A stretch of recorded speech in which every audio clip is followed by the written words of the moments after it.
The next generation young people also sitting there. I would like to congratulate a happy movement. Whatever has been created by Ramalingam and team, those who worked for the past 2 months continuously to create this conference and as well as for this expo.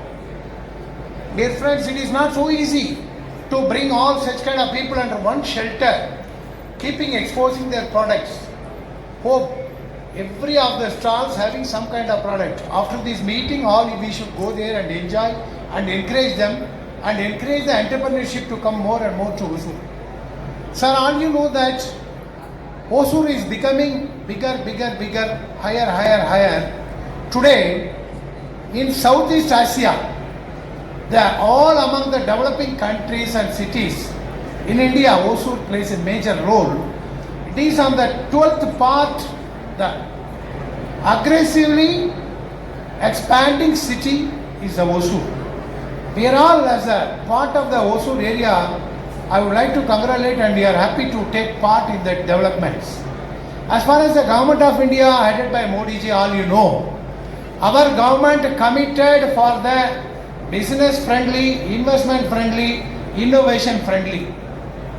இந்த நாட்டை 2047க்குள்ளாக உலக நாடுகள் மத்தியிலே மிக பலம் பொருந்திய நாடாக, வலிமை மிக்க நாடாக, வளமை மிக்க நாடாக, பொருளாதாரத்திலே அமெரிக்காவுக்கும் சைனாவுக்கும் போட்டியிடுகின்ற அளவிற்கு இன்றைக்கு வளர்த்துக் கொண்டிருக்கின்ற நம் தலைவர் ஐயா மோடியினுடைய ஆட்சி இங்கே பொருளாதாரம் மட்டுமல்ல, அதற்குரிய தொழிற்சாலைகள், விவசாயிகள், அந்த விவசாயத்தை பெருக்குவதற்கு, தொழிற்சாலைகளை பெருக்குவதற்கு, முதலீடுகளை ஈர்ப்பதற்கு உலக நாடுகள் மத்தியிலே இன்றைக்கு சைனாவுக்கும் அமெரிக்காவுக்கும் சவால் விடுகின்ற அளவிற்கு நம்முடைய பொருளாதாரத்தை நம்முடைய மத்திய அரசாங்கம் உருவாக்கி இருக்கிறது. The leading visionary of this global leader, Honorable Modi ji, he has been welcomed by all the countries, accepted by as a global leader all the countries.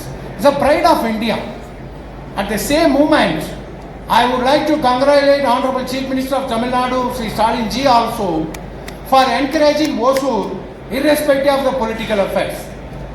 I am not finding any fault of these leaders. But the Honorable Prime Minister, Honorable Chief Minister, all are working for the growth of this country, particularly these are the areas. So my dear friends, our sub-collector has come over here. We are seeing all the young people, those who are coming as a collector, sub-collector. Not only young, they are highly educated and highly enlightened and very good knowledgeable people. Earlier the scenario was not like this. ஒரு காலத்துல ஓசூர்னு சொன்னா அது ஒரு punishment ஏரியான்னு சொல்லுவாங்க. Today it is not like that. Hosur is a premium area for the entire Tamil Nadu and entire South India. It's not the greatest position of Hosur, my dear friends. You can't run away without Hosur for doing agriculture, horticulture, sericulture, floriculture or industrial culture. All are accumulated here. All are joined here. There are about 30-40. Now, go coffee get 30-40,000 Malayalis are there. Lakhs of Tamilians are there. It is surrounded by lakhs of Telugu people are there. Kannadigas are there. So, irrespective of the language, religion, community, culture, Hosur is a symbol for the modernized city in the entire state of Tamil Nadu. Is what I want to tell. For development of industries today, you can see, basically we need two, three things. One is this ecosystem, infrastructure, and as well as the supply chain. But the TVS, Ashok Leyland, Tata Electronics, Titan Engineering, whoever may be, whatever may be, when they want to do something, the government should provide all these backup. Beyond that, the cost of the power. All these things to be given to the industries. So that's why we are urging upon both the governments to look into this Hosur area to create biggest infrastructure schemes. Today you will see that Hosur is going to be connected with the metro, Hosur and Karnataka by Bombasandra. Friends, all you are aware, it is more than a year both the governments announced this scheme. ஓசூருக்கும் கர்நாடகத்திற்கும் இடையான metro பாதை அமைப்பதற்கு மத்திய அரசாங்கம் ஏற்கனவே இன் principal அனுமதி கொடுக்கப்பட்டு விட்டது. அதற்கு அடுத்தாற்போல் இரண்டு அரசாங்கம் இணைந்து இன்றைக்கு டிபிஆரை தயார் செய்து விட்டார்கள். இப்போது எல்லோ லைன் மெட்ரோ இங்கே பயோகான் வரை வந்து விட்டது. எனக்கு தெரிந்தவரை இந்த தேர்தலுக்கு முன்பாகவோ அல்லது தேர்தலுக்கு பின்போ ஓசூர் கர்நாடகம் பெங்களூருடன் மெட்ரோ பாதையில் இணைக்கப்பட போகிறது. இதில் கட்சி வேறுபாடுகளுக்கு இடமில்லை. மத்திய மாநில அரசாங்கம் இந்த முடிவை எடுத்து விட்டன. அந்த பணியை ஏற்படுத்தி கொண்டிருக்கிறார்கள். அதை போலவே we need the railway connectivity, which my dear friend Gopinath, who was not here, we fought for this Osur railway connectivity for Jolarpet for the past 25 years during my tenure even now. Finally, the government of India has announced the DPR with the cost of 2300 கோடி ரூபாயில அமைப்பதற்கு ஒப்புதல் கொடுக்கப்பட்டு மத்திய அரசாங்கத்தினுடைய மத்திய அமைச்சரவை கமிட்டிக்கு இது அனுப்பப்பட்டிருக்கிறது. இதுவும் வேகமாக வரப்போகிறது. அது மட்டுமல்ல நண்பர்களே, Osur is surrounded with lot of ring roads, outer ring road, STRR roads, express highway to connect Bangalore, to connect all the cities in the surrounding states and all over the India. Mr. Nitin Gadkari, who is the Minister for the NHAI, is one of the best minister in the cabinet of our Honorable Prime Minister. அப்படிப்பட்ட அமைச்சர் இந்த பகுதிக்கு நிச்சயமாக நல்ல காரியங்களை தொடர்ந்து செய்து கொண்டிருக்கிறார். ஆகவே ஓசூருக்கு ஒரு பாதை மட்டுமல்ல, 4-5 வழிப்பாதைகள் இன்றைக்கு அமைக்கப்பட்டுக் கொண்டிருக்கின்றன. எங்க பார்த்தாலும் ரோடு தான் வேலை நடக்குது. அது போலவே சர்க்குலர் ரயில்வே திட்டத்தை ஓசூர் பகுதிக்கு வரப்போகிறது. ஓசூர் நகரத்தை சுற்றி பெங்களூரை சுற்றி வரக்கூடிய சர்க்குலர் ரயில்வே ஓசூரும் இணைக்கப்பட போகிறது. அது மட்டுமல்ல, ரயில் பாதைகளை இன்றைக்கு ஓமலூர் வரை இரட்டை பாதை, இங்கே பெங்களூருக்கும் ஓசூருக்கும் 4 வழி தடத்திலே ரயில்வே பாதை. இந்த நம்முடைய ரயில்வே ஸ்டேஷன் 25 கோடி கொடுக்கப்பட்டு மாடர்னைஸ் செய்யப்பட்டுக் கொண்டிருக்கிறது. இது மட்டுமல்ல, ரயில்வே துறையிலே மல்டி மாடல் லாஜிஸ்டிக் பார்க் என்ற ஒரு திட்டத்தை மத்திய அரசாங்கம் இங்கே கொண்டு வர வேண்டும் என்று அறிவித்திருக்கிறது. My dear friend Sundaraya knows 600 plus large scale industries are here. 3000 plus small scale industries are here. MSME sector, our friend Kiran has come. Today, what we wanted from the MSME sector, my dear friends, make a note. We need a regional office of NSIC to be set up in Osur, not only DIC. We want that. Today we want center of excellence for making all the involvement, completely testing facilities, everything R&D facilities. These are all needed for the industries. Otherwise, where they will go? So these are the center of excellence and R&D facilities. These are all needed. The government of Tamil Nadu has announced already a knowledge park என்று மாநில அரசாங்கம் ஏற்கனவே அறிவிக்கப்பட்டு 500 acre நிலத்திலே அதை தொடங்குவதற்கு வேண்டிய பணிகளை இன்று மாண்புமிகு முதலமைச்சர் அவர்கள் செய்து கொண்டிருக்கிறார்கள். உண்மையிலே இது பாராட்ட வேண்டும். பெங்களூருடைய நிழலாக இன்றைக்கு ஓசூர் செய்து கொண்டிருக்கிறது. இங்கே ஐடி சாப்ட்வேர் போன்ற நிறுவனங்கள் எல்லாம் வர வேண்டும் என்று சொன்னால் இது போன்ற பணிகளை நாம் தொடங்க வேண்டும், செய்து முடிக்க வேண்டும். நண்பர்களே, இன்றைக்கு லாஜிஸ்டிக் பார்க் இவர்கள் மட்டுமல்ல, நம்முடைய டிவிஎஸ் நிறுவனம் 15 லட்சம் சதுர அடி அளவில் மிகப்பெரிய லாஜிஸ்டிக் பார்க் வைத்திருக்கிறார்கள். ரயில்வே துறையோடு ஒரு லாஜிஸ்டிக் பார்க் இங்கே உருவாக்கப்பட வேண்டும். இங்கே உருவாக்கப்படுகின்ற பொருள் அனைத்தும் அந்த ரயில் பாதை வழியாக செல்வதற்கு இந்த பணிகள் தொடங்கப்பட வேண்டும். அது போலவே இன்றைக்கு ஓசூர் ஏர்போர்ட் மேடையிலே நம்முடைய நண்பர்கள் எல்லாம் இருக்கிறார்கள். ஏற்கனவே நம்முடைய மாநில முதல்வர் வந்து சென்றிருக்கிறார். நம்மை பொறுத்தவரை நான் இங்கே அரசியல்வாதியாக பேசவில்லை. ஒரு தொழிற்சாலையுடைய பொறுப்பாளர், ஒரு இந்திய சூரிய மின்சக்தியினுடைய பொறுப்பில் இருக்கக்கூடிய தலைவர் என்ற முறையிலே, உங்கள் நண்பர் என்ற முறையிலே இங்கே நான் பேசிக் கொண்டிருக்கிறேன். ஆகவே விமான நிலையம் நமக்கு ஓசூருக்கு வேண்டும். பாராளுமன்ற தேர்தலுக்கு முன்பாக அறிவித்தோம், இன்றைக்கும் அறிவிக்க கடமைப்பட்டிருக்கிறோம். நம்முடைய மத்திய அரசாங்கம் மாநில அரசாங்கத்திற்கு ஏற்கனவே இன் பிரின்சிபல் அனுமதியை கொடுத்து விட்டார்கள். நீங்கள் எந்த இடத்தை செலக்ட் செய்து விமான நிலையம் வேண்டும் என்று கேட்கிறீர்களோ மத்திய அரசாங்கம் அந்த இடத்திலே செய்து கொடுக்கும். இங்கே செய்தித்தாளில் வந்திருப்பது 150 கிலோமீட்டருக்கு இடையிலே இருக்கக்கூடிய பகுதியிலே விமான நிலையம் அமைக்க வேண்டும் என்று சொன்னால் Bengaluru international airport authority headed by mister Harimaran அவரிடத்திலே நாம் பர்மிஷன் கேட்டாக வேண்டும் என்ற சூழ்நிலை எல்லாம் மாறி இன்றைக்கு ஓசூருக்கு சிறப்பாக விமான நிலையம் அமைப்பதற்கு மாநில அரசாங்கம், மத்திய அரசாங்கம் பெங்களூர் விமான நிலையத்திலே இருந்து நோ அப்ஜெக்ஷனை கொடுப்பதற்கு தயாராக இருக்கிறது. ஏற்கனவே ஒன்று கொடுக்கப்பட்டு விட்டது. நான் சொல்லுவதெல்லாம் ஒன்றுதான். நாம என்ன சொல்றோம்னா, நீங்க 2000 ஏக்கர்ல நிலம் பாருங்க, இன்டர்நேஷனல் ஏர்போர்ட்டை கொண்டு வாருங்கள், வரவேற்கிறோம். ஆனால் அதே நேரத்தில் இங்க ஒரு சிறிய விமான நிலையம் ஏற்கனவே இருக்கிறது. நம்மை நம்பி வந்த டால் ஏர்போர்ட் நிறுவனம் சிறிய விமானங்களை தயார் செய்வோம் என்று சொல்லி அவர்களால் முடியவில்லை. ஆனால் இன்றைக்கு அவர்களிடத்திலே 400 ஏக்கர் நிலம் இருக்கிறது, ஏறக்குறைய ரன்வே ஓடு பாதை இருக்கிறது. 2 முறை நான் இந்த டால் ஏர்போர்ட் நிறுவனத்திற்கும் இங்கே இருக்கக்கூடிய பெங்களூர் நிறுவனத்திற்கும் 2 முறை பேச்சுவார்த்தை மேற்கொண்டோம். 2ம் தனியார் நிறுவனங்கள். மத்திய அரசாங்கம் என்ன சொல்லுகிறது என்று சொன்னால், 2 தனியார் நிறுவனங்களை மாநில முதல்வர் அமைத்து அழைத்து பேசி உடனடியாக இதற்கு தீர்வு கண்டால் 6 மாத காலத்திலே நம்முடைய டால் ஏர்போர்ட் நிறுவனத்திற்கு விமானங்கள் வந்து செல்லும் என்பதை இங்கே நான் குறிப்பிட்டு காட்ட விரும்புகின்றேன். 2000 ஏக்கர் நிலத்திலே சூளகிரியிலோ பெங்களூரிலோ பேரிகையிலோ நீங்கள் கொண்டு வாருங்கள். ஆனால் இன்றைக்கு இருக்கக்கூடிய இந்த விமான நிலையத்தை பயன்படுத்துவதற்கு மாநில அரசாங்கம் சற்று முன் வந்து 2 நிலைய அதிகாரிகளை அழைத்து பேசினால் 6 மாத காலத்திற்குள்ளாக இங்கே விமான நிலையத்தை நாம் கொண்டு வந்து விடலாம். What we wanted, there are only 2 terminals are required. There is an existing runway. Only half of the kilometer or 1 kilometer runway is to be extended. This they can do. So இதையும் நீங்கள் மனதிலே கொண்டு நாம் செயல்பட வேண்டும் என்று கேட்டுக்கொள்கிறேன். இதையெல்லாம் தீர்மான வடிவிலே நம்முடைய சங்கத்தை நடத்தக்கூடியவர்கள், தொழிற்சாலையுடைய அமைப்பை நடத்தக்கூடியவர்கள் எடுத்துக் கொடுக்க வேண்டும் என்று கேட்டுக்கொள்கிறேன். மரியாதைக்குரிய அமைச்சர், தொழில்துறை அமைச்சர், மாண்புமிகு மத்திய அமைச்சர் குமாரசாமி அவர்கள் இங்கே வருகை புரிந்திருக்க வேண்டும். நானும் ராமலிங்கம் அவர்களும் 2 மாத காலத்துக்கு முன்பாகவே இதை ஏற்பாடு செய்துவிட்டோம். ஆனால் அவருடைய உடல்நிலை ஒத்துப்போகாதால் இன்றைக்கு நம்மிடத்தில் அவர் வந்து பேச முடியவில்லை, துவக்கி வைக்க முடியவில்லை. ஆனால் காணொலி காட்சியாக அவர் நமக்கு இந்த செய்தியை கொடுத்திருக்கிறார்கள். நம்முடைய சப் கலெக்டர் பேசின பிறகு அந்த காணொலி காட்சி இங்கே ஒளிபரப்பப்படும், அதையும் நாம் பார்க்கலாம்.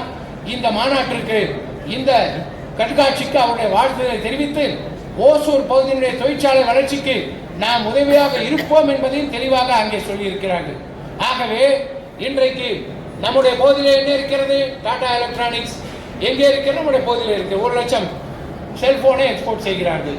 இன்றைக்கு டிவிஎஸ், இன்றைக்கு டைட்டான், அது போலவே மின்சார வாகனங்களை தயார் செய்யக்கூடிய இருசக்கர வாகனங்கள். You take Ola, author energy, TVS, you take simple energy, many more 2-wheelers, 3-wheelers companies are going to come here. My dear friends, recently I was in China. I had seen the fastest development of China and nothing is comparable. ஒரே ஒரு பொருளை தயாரிக்கின்ற ஒரு தொழிற்சாலை 900 ஏக்கரில் ஒரே ஒரு தொழிற்சாலையை கண்டிருக்கிறேன்.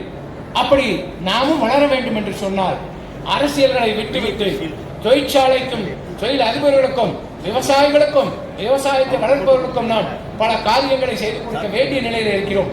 என்னை பொறுத்தவரை மாநில அரசாங்கத்திற்கு அருமைக்குரிய நம்முடைய நண்பர் சட்டமன்ற உறுப்பினர் பிரகாஷ் அவர்களை கேட்டுக்கொள்வது, இந்த பகுதியிலே நீங்கள் சொல்லுவதை போல விவசாய பகுதி அதிகமாக இருக்கிறது. விவசாய பொருட்கள் நம்முடைய குமார் சொன்னதை போல ரோஸ் மலர்கள் வெளிநாட்டுக்கு ஏற்றுமதி செய்யப்படுகிறது. இங்கே விளையக்கூடிய பொருட்கள் கர்நாடகத்தினுடைய மார்க்கெட்டுக்கும் எல்லா மார்க்கெட்டுகளும் செல்லுகிறது. ஆக ஓசூர் பகுதியை மாநில அரசாங்கம் அக்ரிகல்ச்சர் எக்ஸ்போர்ட் ஜோன் என்ற ஒரு நிலையை நீங்கள் உருவாக்கி கொடுக்க வேண்டும் என்று அன்போடு இந்த நேரத்தில் கேட்டுக்கொள்கிறேன். அது போலவே நம்முடைய முதல்வரும் கர்நாடக முதல்வரும் மிக நண்பர்கள். என்னை பொறுத்தவரை அந்த மாநிலத்துடைய துணை முதல்வர் அருமைக்குரிய DK சிவகுமார் அவர்களும் நம்முடைய வை பிரகாஷ் அவர்களும் ரொம்ப ரொம்ப நண்பர்கள், எனக்கு தெரியும். இவர்கள் 2 பேரும் மனசு வைத்தால் நாளை காலை கலவரப்பள்ளி டேமுக்கு வருகின்ற அந்த கழிவு நீரை அந்த கர்நாடக மாநில அரசாங்கம் நிறுத்தி கொடுக்க முடியும். நீங்கள் மனது வையுங்கள். ஆக polluted water should not be dispensed to Hosur industrial area irrespective of all these things. நீங்கள் வாருங்கள், நாம் ஒன்றாக இணைந்து கர்நாடக முதல்வரை பார்த்து, எப்பா நீ எங்களுக்கு எது செய்யலனா பரவாயில்லையா, ஓசூருக்கு விஷவாயம் கலந்த தண்ணீரை கொடுக்காதையா என்று சொல்வதற்கு நான் தயாராக இருக்கிறேன், வாருங்கள் செல்லலாம். இங்கே இருக்கின்ற ஹெல்த் செக்டரை எடுத்துக்கொள்ளுங்கள். இங்கே குணம் ஹாஸ்பிட்டல் அம்மா மீரா வந்திருந்தாங்க, நிறைய பேர் இருக்காங்க. காவேரி ஹாஸ்பிட்டல் புதுசா பெருசா வரப்போகுது. Health is more important than wealth, all we know. ஆகவே அதுல ஒரு சின்ன வேலை இருக்குது. எல்லாம் வரட்டும், அப்போலோ வரட்டும், எல்லா குளோபல் ஹாஸ்பிட்டல் வரட்டும், எல்லாரையும் வரவேற்கிறோம். ஹெல்த் சிட்டியை கூட இங்கே உருவாக்கலாம், ஸ்போர்ட்ஸ் சிட்டியை உருவாக்கலாம். அதே நேரத்தில் இங்கே ஒரு சின்ன வேலையை நம்முடைய பிரகாஷ் சார்ட்டு சொல்ல போறேன். நமக்கு என்று ஒரு ESI ஹாஸ்பிட்டல் இங்கே இருக்கு. அதில் வெறும் 50 பெட்டு தான் போட்டு வச்சிருக்கு. பேருக்கு தான் அது மத்திய அரசாங்கத்தினுடைய ஹாஸ்பிட்டலு. ஆனால் அதை நடத்துகிற பொறுப்பு அண்ணன் கையில் தான் இருக்குது. ஆக என்ன நான் வந்து மத்திய அமைச்சரை கேட்டு அது ஒரு 500 கோடி ரூபாய் கொடுங்கயா, 3000 ஃபேக்ட்ரி இருக்குது, அவங்கெல்லாம் தொழிற்சாலை இருக்கவெல்லாம் கார்டு எடுத்துன்னு காவேரி ஹாஸ்பிட்டலுக்கு போகிறான், அவனெல்லாம் நம்ம இஎஸ்ஐ ஹாஸ்பிட்டலுக்கு போக சொல்லணும்னா அந்த ஹாஸ்பிட்டலை பெருசு பண்ணணும்னு கேட்டோம். மத்திய அமைச்சர் எனக்கு லெட்டர் போட்டார். அங்கே வந்து ஒரு நாளைக்கு 50 பேஷண்ட்டுக்கு மேலே வரமாட்டேன்றாங்க. அது இன்க்ரீஸ் ஆச்சுன்னா மாநில அரசாங்கத்துக்கு சொல்லுங்கள், அதை அவங்க விரிவுபடுத்தி கொடுத்துட்டாங்கன்னா நாங்கள் 500 கோடியில் மிகப்பெரிய அரசாங்கத்துடைய மத்திய அரசாங்கம் இஎஸ்ஐ ஹாஸ்பிட்டல் கொண்டு வந்து கொடுக்கிறோம் என்று மாநில அரசாங்கத்திற்கு சொல்ல வேண்டும் என்று கேட்டுக்கொள்கிறேன். அது போலவே டிஃபென்ஸ் காரிடார், ஏரோஸ்பேஸ் காரிடார், இன்றைக்கு ட்ரோன் காரிடார், ட்ரோன் தொழிற்சாலை உருவாக்க வேண்டிய மாணவர்களே இங்கே வந்திருக்கீங்க. அங்கே போய் பார்த்தீங்க, ட்ரோன் வருது. அது வந்து எந்த வடிவத்திலே வருது.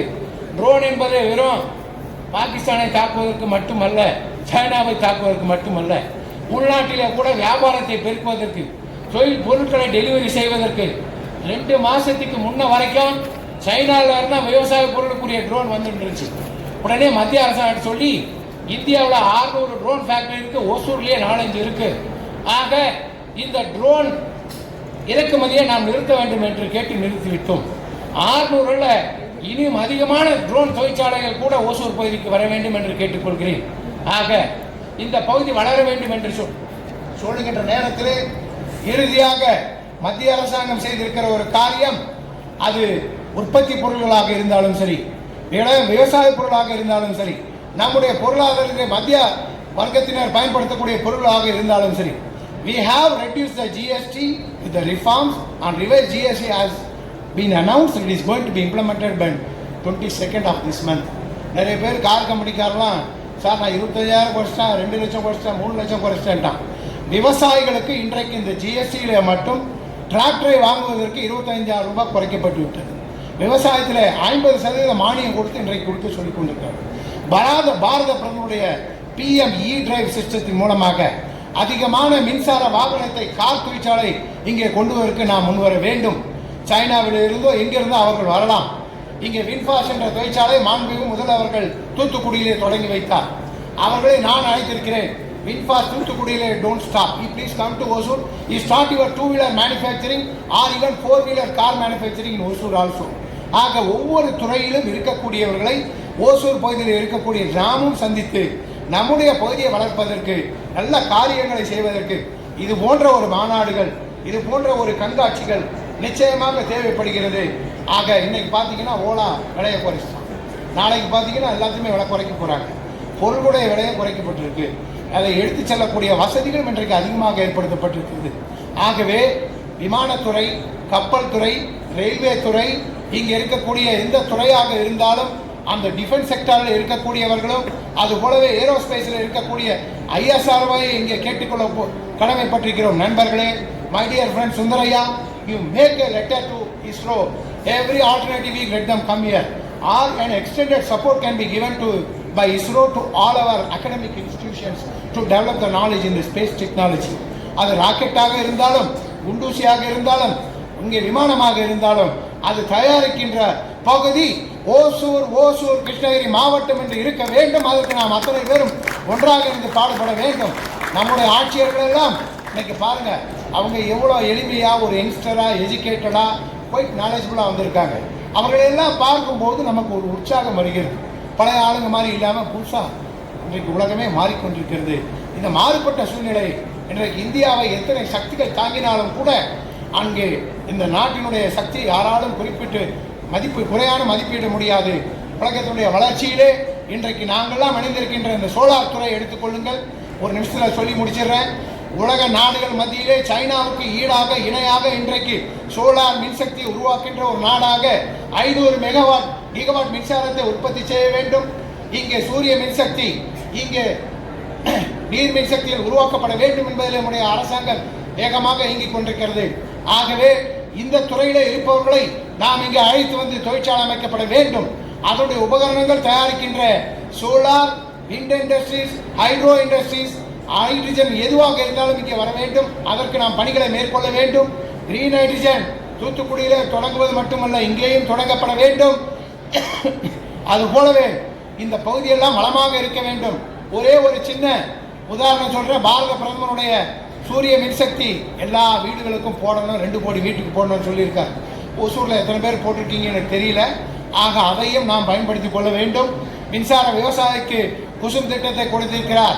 இலவசமாக அவர்களுக்கு பம்ப் செட் கொடுப்பதற்கு பதிலாக சூரிய மின்சக்தி பம்ப் செட்டை கொடுத்து எல்லா பகுதிக்கும் வளமிக்க விவசாயத்தை உருவாக்கும் என்று சொல்லிக் கொண்டிருக்கார்கள். இன்னைக்கு யூரியா பார்த்தீங்கன்னா ஒரு காலத்தில் மூட்டையில் வரும், இன்னைக்கு பாட்டிலில் வருது. The nano urea which we develop. எதுவாக இருந்தாலும் தொழில்நுட்பத்தை பயன்படுத்தி அந்த பொருளை எளிமையாக்கி அத்தனை பேருக்கு கொண்டு சேர்க்க வேண்டும். அதிலே இந்த பகுதியில் இருக்கின்ற தொழிற்சாலைகள் மீண்டும் வளர வேண்டும், பெருக வேண்டும். அவர்களுக்கு வேண்டிய அடிப்படை வசதிகள் நிலமாக இருந்தாலும் நீராக இருந்தாலும். இன்னைக்கு பொறுத்தவரை நம்ம சத்யா கார்பரேஷனுடைய மேயர், அவர் அரசியலுக்கெல்லாம் அப்பாற்பட்டு எங்களுக்கெல்லாம் நல்ல நண்பர். அவர் எல்லா காரியத்தையும் வேகமாக செய்யக்கூடிய ஒரு இளைஞர். அவர் எந்த கட்சியில் இருக்காரோ எனக்கு அதெல்லாம் தேவை. என்னை பொறுத்தவரை ஓசூர் மாவட்டத்துக்கு ஒரு நல்ல மேயர் கிடைச்சிருக்காரு. அவர் நல்ல காரியங்களை செய்து கொடுக்க வேண்டாம். எங்கள் கட்சிக்காரன் வந்தாலும் செய்யுங்க, உங்கள் கட்சிக்காரன் வந்தாலும் செய்யுங்க, இதில் எந்த வித்தியாசமும் இல்லை. ஆக எல்லாரும் சேர்ந்து ஓசூரை உண்டாக்குவோம், முன்னேற்றுவோம், வாழ்வை வெளிப்படுத்துவோம், நல்லதொரு வளமான வாழ்வை உண்டாக்குவோம் என்று சொல்லி நம்முடைய நண்பர் வை பிரகாஷ் அவர்களுக்கு ஒரு வேண்டுகோளை வைக்கிறேன். அடுத்த முறை நீங்கள் எம்எல்ஏ ஆனீங்கன்னா வெறும் எம்எல்ஏ வரக்கூடாது, மந்திரியாக தான் வரணுங்க. நாங்கள் வந்தால் நாங்களும் அதே தான் சொல்லுவோம். எங்கால் யார் வந்தாலும் அவன் மந்திரியாக தான் வரணும், அப்போ தான் ஓசூர் வளர முடியும். அதை மனதில் வைத்துக்கொண்டு நீங்கள் மந்திரியாக வந்தாலும் என் நண்பர் தான், எம்எல்ஏவாக இருந்தாலும் என் நண்பர் தான் என்பதை சொல்லி மனமாச்சர்களுக்கு இங்கே இடமில்லை என்று சொல்லி வணக்கத்தோடு விடைபெறுகின்றேன். நன்றி, வணக்கம். Thank you, sir. May I now call upon Engineer Sivaraju, FIE, Organizing Secretary of Tech Expo 2025.